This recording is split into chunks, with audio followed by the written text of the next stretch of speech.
Matasan Mubarak Isa Muhammad da aka fi sani da Mubarak uniquepiki a dandalin TikTok da Nazifi Muhammad Bala sun amsa laifinsu tun a zaman kotu na farko da aka yi a makon jiya. Lauya mai gabatar da ƙara barista Wada Ahmad Wada ya ce matasan sun amsa laifinsu na ɓatawa gwamnan Kano Abdullahi Umar Ganduje suna da kuma ƙoƙarin tada fitina a cikin al'umma, abin da ya sa kotun ta yanke musu hukunci 4. Ta ba su tara na naira 10,000, kowannensu zai biya naira 10,000 a matsayin tara, sai kuma laifin ƙoƙarin tada husuma public disturbance kenan, shi kuma ita ma kotu ta ba su tara na naira 10,000, saboda haka kowannensu zai biya tara naira 20,000 kenan. Sai hukunci na biyu, kotu ta umarce su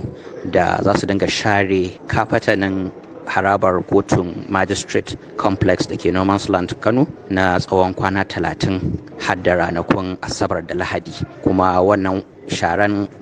harabar kotun gaba ɗaya ya haɗa har da banɗakuna toilets kenan na wannan kotu gaba ɗaya za su dinga sharewa suna wankewa na tsawon kwanaki 30. Sannan kuma kotu ta ƙara musu da bulala 20 kowannensu, wanda a gaban kotu a bainar jama'a aka yi musu bulala 20. Sai kuma a hukunci na 4 da kotu ta yi musu shine su koma dandalin sada zumunta na social media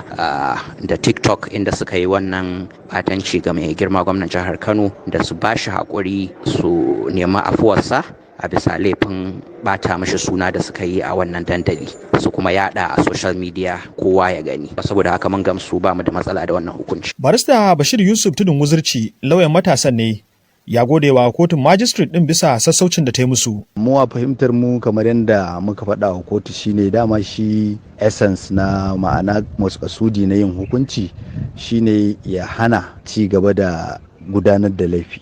Gaskiyar magana idan da a ce kotuna suna yin irin haka maimakon a ce an kai mutane kurkuku an ajiye su, tunda in ka lura wayannan an gabatar da su kuma sun riga sun amsa, ba yadda za ka yi tunda sun riga sun amsa kaga sun yadda da cewa sun yi laifin. To maimakon a ce ka kai su kurkuku sun koyo wasu ɗabi'un, wannan method din na yin hukunci na gyara alaka